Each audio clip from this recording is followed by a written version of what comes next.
Welcome to The Power and the Pain, where your past isn't your prison. It's the fuel for your purpose. I'm Greg Pihs, combat veteran, NLP trainer, and your guide to turn trauma into triumph. This is The Power and the Pain. Let's go.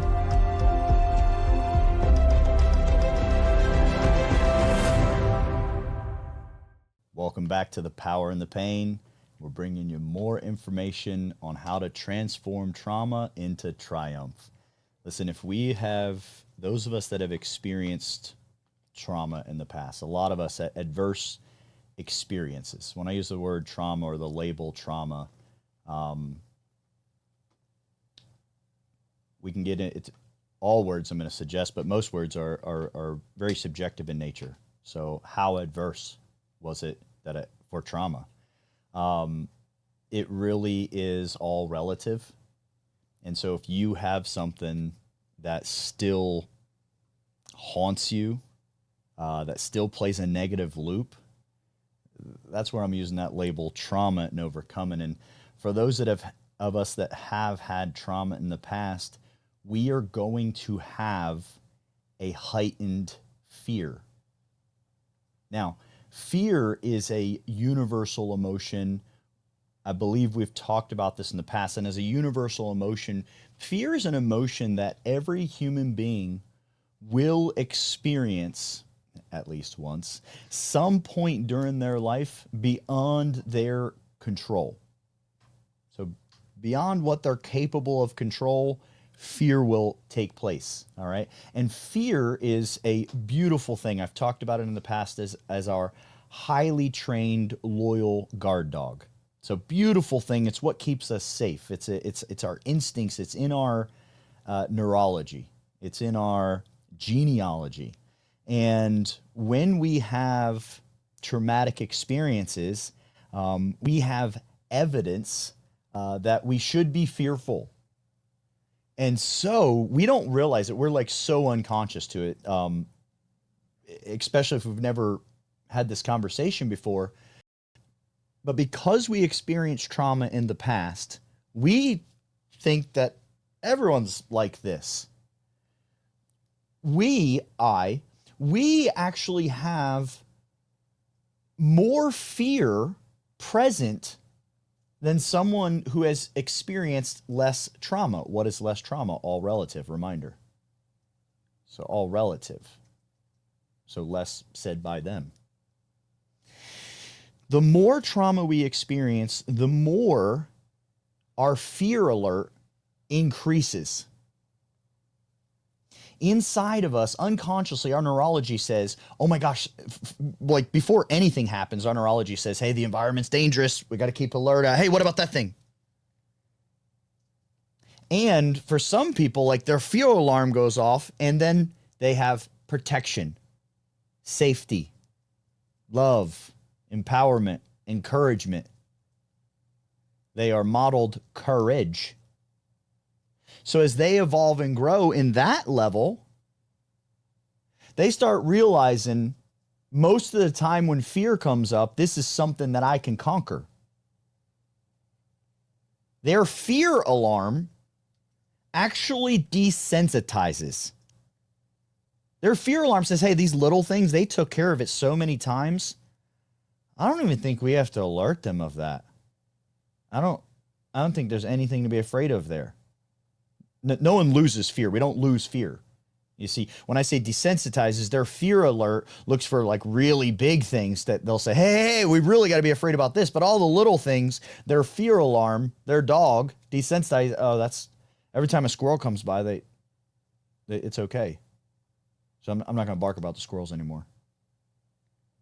But if you had past experiences similar to myself in your own way, all relative, then the littlest things may have likely had in some way had a negative impact upon you. Our fear alert was like, whoom. If you're anything like me, you had or have a hard time trusting people. As soon as you catch us with one little glimpse of something, oh, they might be trying to do this. Fear alert through the roof. Now, we are able to, I'm on my journey and I speak from experience when I say we are able to process fear and re-regulate our fear alarm. Now we have our work cut out for us. And what do? Just be positive? Pretend fear is not real? It's false evidence appearing real? Just do it anyway? I mean, there's a little bit of juice in there, but if you've lived with a heightened fear alarm, you know that, hey, that's some cool cliche words, but I need some juice, man. I need something that's really going to work here. I'm going to give you today what I used and what I use actively to help myself process fear. And I specifically use the word process today. I didn't say get rid of fear. I didn't say overcome fear. I didn't say remove fear. I didn't say delete fear.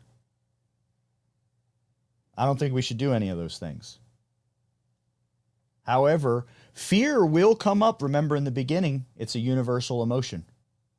You will experience beyond your control. Fear will come up. It will come up. So if we know that as a truth, might it be beneficial to know how to process it? I mean, we're kind of playing a game with ourselves when we say, oh, it's fake, just do it anyway. Well, if you're entering a lion cage, it's not fake and don't just do it anyway. We want to be able to process this fear. And if people that don't have this heightened fear, they don't know what we're going through or what we have went through in the past. They don't have an awareness for it. It never exists. It's not their fault. They're not to blame. That's a blessing that they have. Okay. We understand something different because we've had different experiences. So with our fear heightened, it's not just as simple as like, hey, let's just process it. Let's just think like this. Our neurology is in a place that people that haven't had these experiences don't understand. The reason why our neurology goes in that place. If you're anything like me, you know what I'm talking about. The reason why our neurology goes in that place, I mean, obviously we know self-preservation. Furthermore, your body is releasing chemicals in an attempt to keep you safe. Hormones. Things like adrenaline, cortisol, not to mention many other. Your body begins secreting these hormones and chemicals inside of your body. Pause. What I'm saying when I say people that have not had experiences like us, they don't understand. We're high. They've never been high. We're on chemicals and hormones. They have never experienced these chemicals and hormones. All the cutesy and cliche words may not work all the same in this situation. We are working from an altered state. Are you anything like me? Okay. Let's get into the steps on how we're going to control this from an altered state. The first thing we have to do, I mean, listen, to say have to, here's the journey I went on. The first thing is gratitude. The first thing is gratitude. When you allow your body to get into a state of gratitude, you begin releasing different hormones and chemicals like serotonin, dopamine. These begin to counterbalance this high for you. They begin to alter your altered state for you. We begin to go back into a more clear state of mind. All right, Greg, I believe you. That sounds good at a scientific level. How do I get into gratitude? I'm in fear. Fair. Now, depending on the context of the literal situation, I can go chunk down into a lot more detail.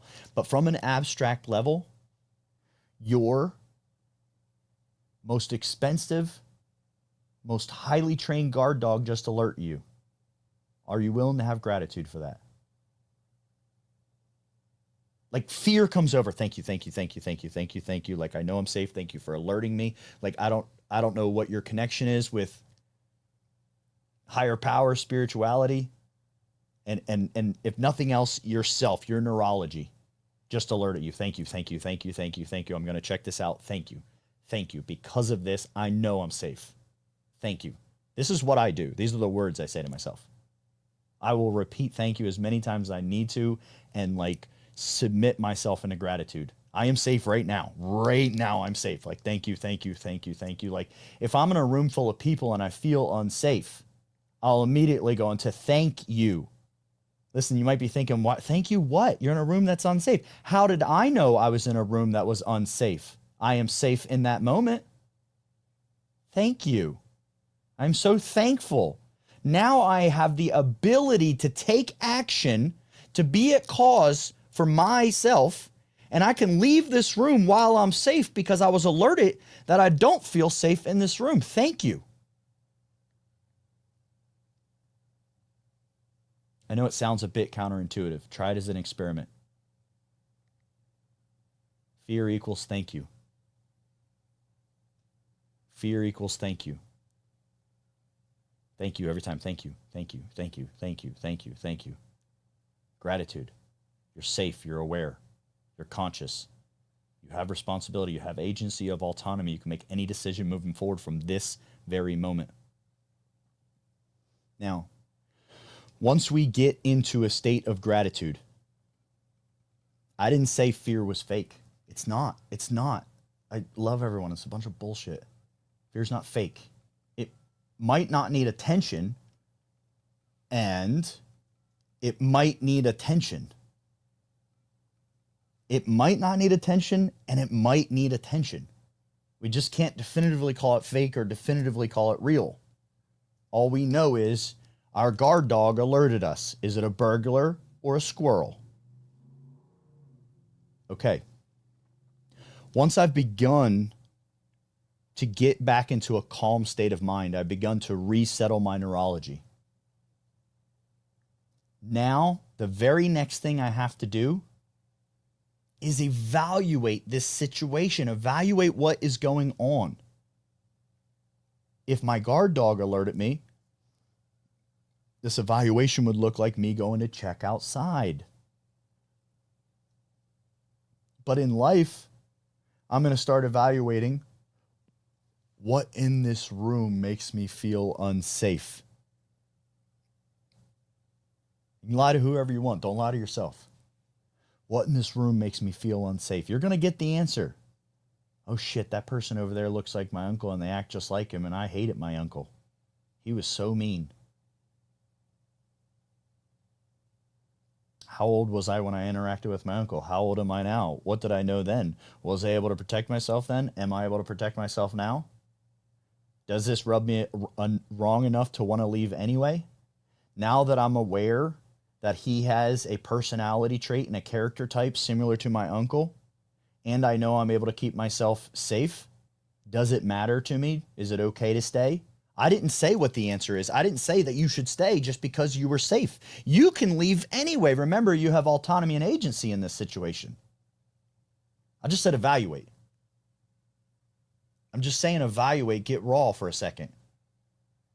What is it that is allowing you to feel this fear? Fear is a universal emotion. We're able to feel it beyond our control. If I want to put it into my control, I might want to know, why did you just alert me, guard dog? Might that be beneficial? I want to evaluate the situation, and I want to determine, does this situation require a boundary? I'm using the word boundary. Pick your label. Does this situation need an action implemented to ensure safety, protection, perseverance? Do I need an action put in place so that I can go forward knowing that I'm safe?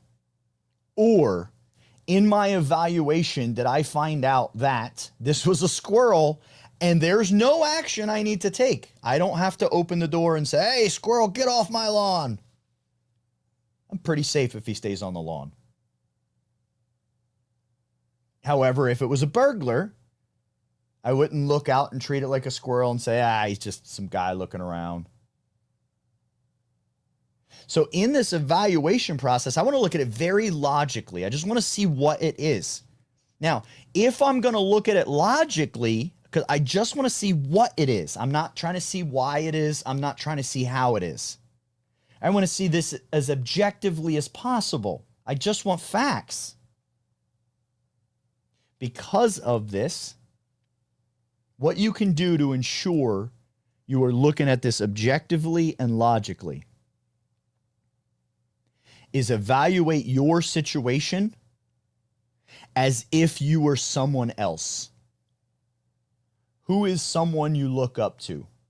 A mentor, a peer, someone that's very, very virtuous, prudent, very integrous, someone that operates with ecology. Like, who is that person? And if you're like, I don't know, no one like that. Do you know anyone that's dead that was like that? I'm anyone, ever, in the history of ever. Do you know, I'm dead serious, do you know a cartoon character that operates in that manner? Do you know any fictional character of any movie that you've ever watched that does not really exist that operated in this manner? You know, it's already hit you. So when I evaluate, I'm evaluating it as if I am them. So now I am Donald Duck evaluating the situation. I am my neighbor Tom. I am my dad. I am my brother. I am my attorney.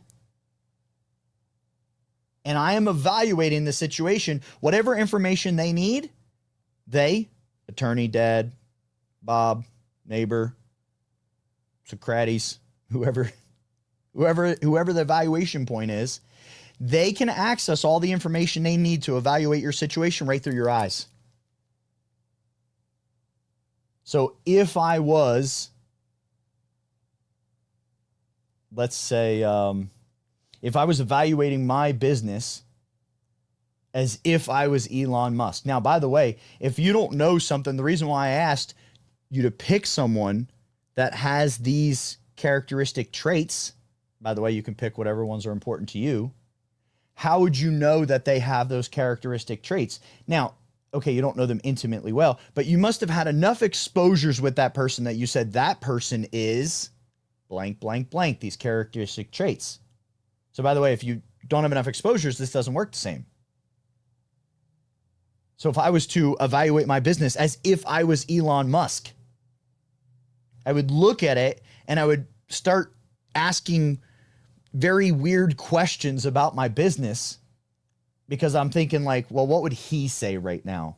Well, he would probably want to know. And immediately, even when I say the question, I'm like, that doesn't even make sense. Oh, yeah.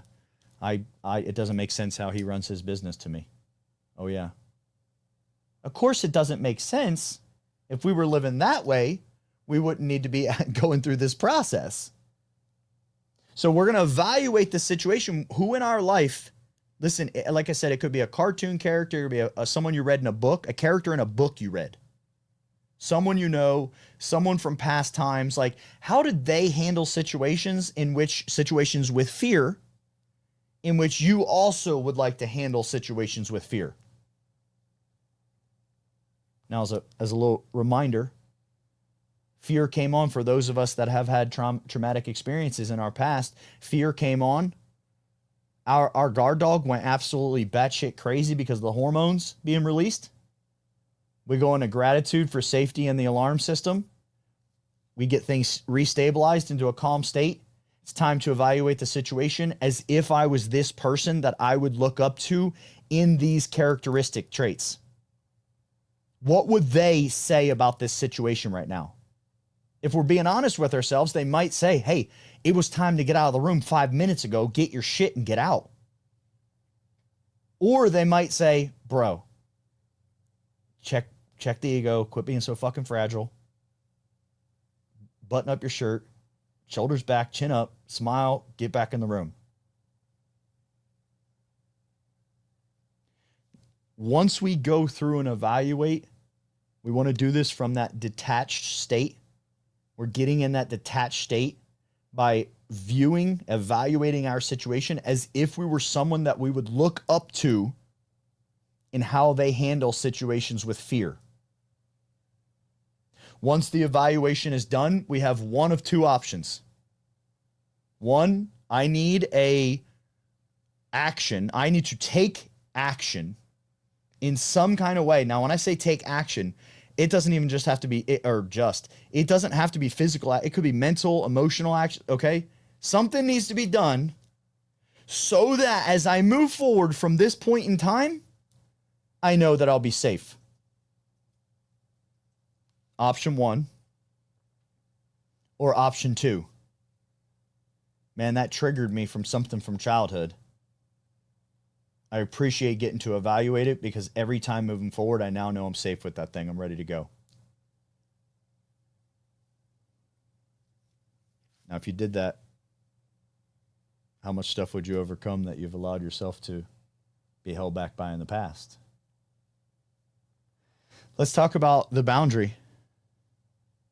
Because we know if we go through the first step, we get our mind stabilized. We go through the second step, we evaluate the situation, and we know that no boundary is actually needed. We're aware this is something that triggered us from our childhood or anywhere in between, adolescent, whatever, from our traumatic past, from our past, should I say. And we know, hey, I was triggered from that, but I'm actually safe. We already know, like, your neurology is going to be so calm. Like, you don't have to do anything else. What happens is you just move on, but you don't have to make yourself move on in this time. The fear will be, like, your guard dog will be totally satiated. Just experiment. You'll be totally good at that time. On the flip side, like, hey, there's a boundary in action that needs to be taken. Courage is not the absence of fear. Courage is the ability to operate in the face of fear. In order to be courageous, fear must be present. Without fear, we are not operating with courage. We're simply operating just knowing that we're safe.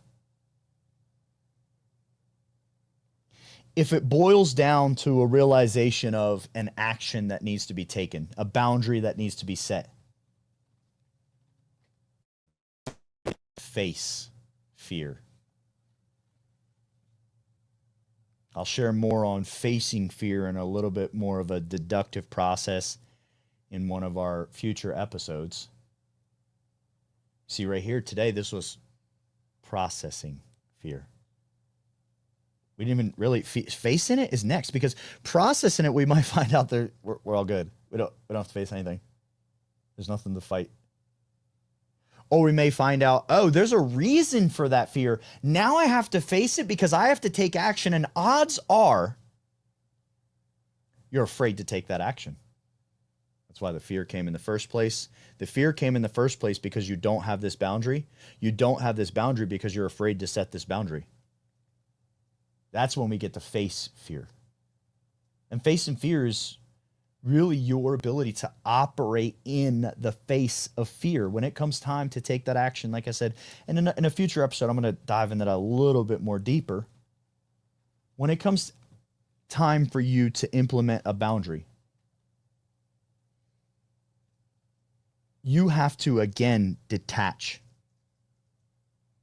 If you're associated, if you're connected with the action that you have to take, the emotions may be heavy enough to crush you into immobility. If you're associated in the action you have to take, what do I mean when I'm associated? If while you're taking that action, you're thinking about that action and the ramifications of that action and how that action is going to affect you and how that action is going to affect others while you're supposed to be taking that action, you should process all those things. But if those are your thought patterns while going to take the action, you're completely and totally associated, and those thoughts are just going to weigh emotional havoc on you. Your ability to operate in the face of fear is going to come from dissociation, from detaching, and then still going forward operating. So when I'm detaching, I'm not in my thoughts about thinking about what has to happen, what's going to happen, what are the ramifications of happening. I'm going back to whoever that mentor was, and I'm going to imagine what they're telling me right now while I'm going to take this action. I'm thinking to myself, man, I can't go in there. They're probably, you know what? They're probably not even there today. Oh yeah, I'm associated.